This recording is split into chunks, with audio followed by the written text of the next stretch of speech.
أعوذ بالله من الشيطان الرجيم وَلَقَدْ عَلِمْتُمُ الَّذِينَ اعْتَدَوْا مِنْكُمْ فِي السَّبْتِ فَقُلْنَا لَهُمْ كُونُوا قِرَدَةً خَاسِئِينَ۔ آج کی تفسیر میں سورہ بقرہ آیت نمبر 65 سے کچھ انشاءاللہ تعالی آپ کے سامنے وضاحت کروں گا۔ اللہ سبحانہ و تعالیٰ نے اس آیت کریمہ کے اندر پھر وہی ظالم قوم کا ذکر فرمایا جس کا ظلم اور جن کے مکاری اور جن کا فتنہ و فساد ساری روئے زمین کے اندر مشہور ہے، معروف ہے، ہر بچہ اس سے واقف ہے، یعنی یہود۔ اس یہودی کا ذکر اللہ رب العالمین نے یہاں فرمایا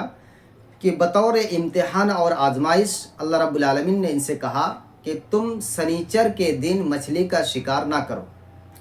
سنیچر کا دن ان کے پاس ایک عبادت کا دن تھا اور بہت اہم دن ہے، تو گویا کہ اللہ کا حکم ہوا کہ تم اس دن اللہ کی عبادت میں فرمانبرداری میں زیادہ سے زیادہ وقت گزارو اور سنیچر کے دن مچھلی کا شکار نہ کرو۔ پر اس قوم نے ایک حیلہ اور بہانہ نکالا۔ سنیچر کے دن وہ لوگ مچھلی کو جا کر کے باندھ دیے، یعنی کہ نیٹ اور جال دے کر کے، تاکہ یہ مچھلیاں آگے نہ بھاگے، وہیں پہ رکی رہے، اور اتوار کی رات کو جا کر کے وہ شکار کر لیے۔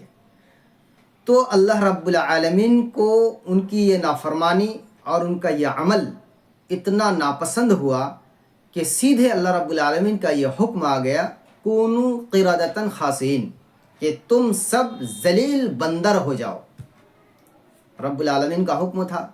کن فیکون کے تحت یہ سارے کے سارے ذلیل بندر ہو گئے۔ اور اللہ رب العالمین کا یہ دستور رہا ہے کہ جب اللہ تعالیٰ کسی قوم پر عذاب دیتا ہے اور اس کو کسی اور مخلوق سے تبدیل کرتا ہے تو پھر وہ زیادہ دن یہ روئے زمین پر نہیں رہتی، پھر یہ قوم جو ہے بندر کی شکل میں مفسرین کرام نے تفسیر کی ہے، جیسے کہ عبداللہ ابن عباس رضی اللہ تعالیٰ عنہ وغیرہ سے یہ تفسیر ہے کہ 3 سے 4 دن کے بعد یہ قوم جو ہے بندر کی حالت میں اس دنیا سے کیا ہے سب ختم ہو گئی۔ تو بہرحال اللہ رب العالمین کا یہ حکم تھا، لیکن اس قوم نے نافرمانی کی۔ اس سے جو ہمیں سیکھ لینی ہے اور جو ہمیں نصیحت حاصل کرنی ہے وہ یہ ہے کہ ایسے اگر آپ گناہ کرتے ہیں تو وہ تو بہرحال گناہ ہے اور جرم ہے، پر اگر آپ حیلہ تلاش کر کے اگر کوئی گناہ کرتے ہیں تو یہ سب سے بڑا جرم ہے۔ جیسے اس قوم نے کیا ہے حیلہ اور بہانہ تلاش کر کے کیا ہے گناہ کیا اور اللہ کی نافرمانی کی۔ آج بھی ہم میں سے بہت سے ہمارے بھائی اور بہن یہ بہانہ تلاشتے ہیں کہ بھائی ابھی تو جوان ہوں، کیا داڑھی وڑی چھوڑوں، چلو بعد میں ہی کر لیں گے، ابھی تو ناپاک ہوں، انشاءاللہ کل سے جو ہے غسل پانی کر کے صاف صفائی کر کے جو ہے طہارت حاصل کر کے نماز شروع کر دوں گا۔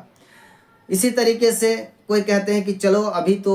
ذرا سا بال بچوں کی شادی کرنی ہے، اگر اس سب سے فری ہو جاؤ تو پھر حج کر لوں گا۔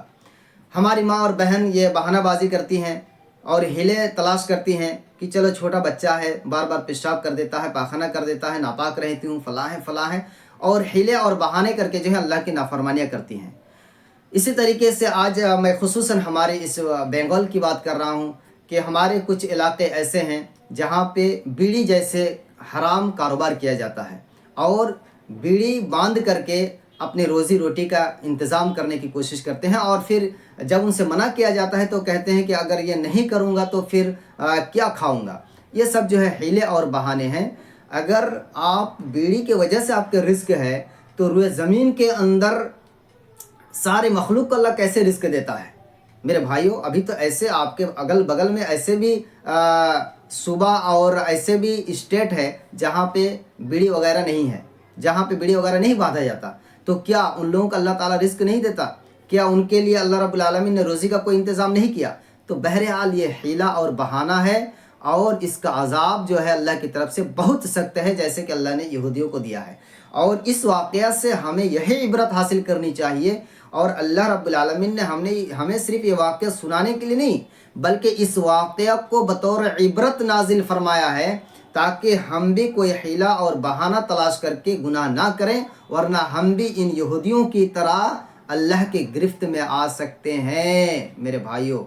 ہمیں اپنے ایسے دوستوں کو پیغام اور میسج دینا چاہیے کہ بھائی حیلہ بہانہ نہ کرو، ابھی تو جوانی ہے، ابھی تو مشغول ہوں، ابھی تو کام چل رہا ہے، چلو بعد میں کر لوں گا، فلاں ہے، اس طرح کے ہیلے اور بہانے۔ اللہ رب العالمین سے دعا ہے کہ اللہ تعالی ہم سب کو ہیلے اور بہانہ بازی سے بچائے تاکہ ہم اللہ کے عذاب سے بچ سکیں۔ اللہ رب العالمین ہم سب کو نیک عمل کرنے کی توفیق دے۔ السلام علیکم ورحمۃ اللہ۔